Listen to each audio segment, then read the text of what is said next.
Hi friends, welcome back to channel. இன்றைக்கி நம்ம பார்க்க போகிறது கோதுமை மாவு பர்ஃபி. ரொம்ப ஈஸியாக செஞ்சிடலாம். வாங்க இப்போ எப்படி பண்ணலாம்னு பார்க்கலாம். கோதுமை மாவு பர்ஃபிக்கு தேவையான பொருட்களை பார்ப்போம். 1 கப் கோதுமை மாவு எடுத்து வச்சுருக்கேன், 1 கப் சர்க்கரை எடுத்து வச்சுருக்கேம், 2 ஏலக்காய் இந்த மாதிரி தட்டி வச்சுருக்கேன், 1/4 கப் நெய் எடுத்து வச்சுருக்கேன். அடுப்பில் ஒரு பேன் வச்சு நம்ம எடுத்துருந்த நெய்யை ஊற்றிக்கலாம். கொஞ்சம் நெய்யை மட்டும் தனியாக எடுத்து வச்சுருக்கேன். நம்ம கிளறும் போது சேர்த்துக்கலாம். நெய் நல்லா சூடாயிருச்சு. இப்போ நம்ம எடுத்து வச்சுருந்த கோதுமை மாவை சேர்த்துக்கலாம். அதில் நல்லா வறுத்துக்கலாம் கோதுமை மாவை இந்த நெய்யிலேயே. பாருங்கள், நம்ம கோதுமை மாவு நல்லா வறுபட்டுருச்சு.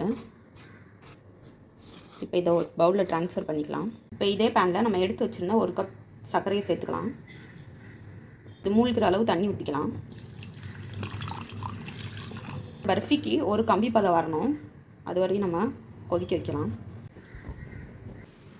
பாருங்கள், இப்போ நம்ம ஊற்றின சர்க்கரை நல்லா கரைஞ்சி கொதிச்சிட்ருக்கு. இப்போ நம்ம கம்பி பதம் பார்த்துடலாம்.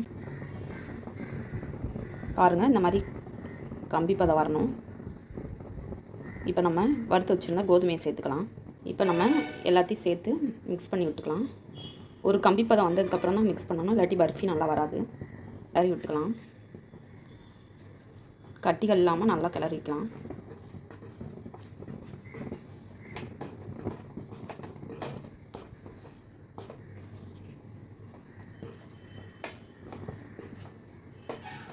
நல்லா பேனில் ஒட்டாமல் வரணும், அதுதான் கரெக்டான கன்சிஸ்டன்சி நம்ம பர்ஃபிக்கு.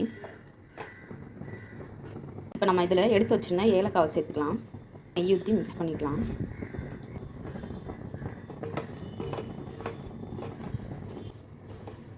பாருங்கள், இப்போ நம்ம பேனில் நல்லா ஒட்டாமல் நல்லா வருது. பாருங்கள், இதுதான் கரெக்டான கன்சிஸ்டன்சி. நம்ம பர்ஃபி ஒட்டாமல் வர்றதுக்கு ஒரு பிளேட்டில் நெய் தடவி வச்சுருக்கேன். எல்லாத்தையும் நல்லா ஸ்ப்ரெட் பண்ணி விட்டுக்கலாம் எல்லா பக்கமும்.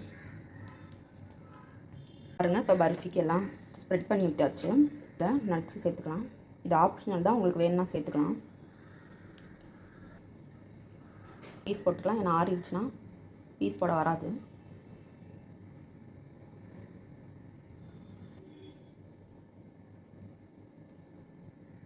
இப்போ நம்ம பர்ஃபியை சூப்பராக பீஸ் போட்டாச்சு. பாருங்கள் ஃப்ரெண்ட்ஸ், நம்மளோட கோதுமை மாவு பர்ஃபி சூப்பராக ரெடி ஆகிடுச்சு. நீங்களும் இதை உங்கள் வீட்டில் ட்ரை பண்ணி பாருங்கள். ரொம்ப ஈஸியாக செஞ்சிடலாம். உங்களுக்கு இந்த வீடியோ பிடிச்சிருந்துச்சின்னா லைக் பண்ணுங்கள், ஷேர் பண்ணுங்கள், கமெண்ட் பண்ணுங்கள். மறந்துடாமல் நம்ம சேனலை சப்ஸ்கிரைப் பண்ணுங்கள். தேங்க்யூ.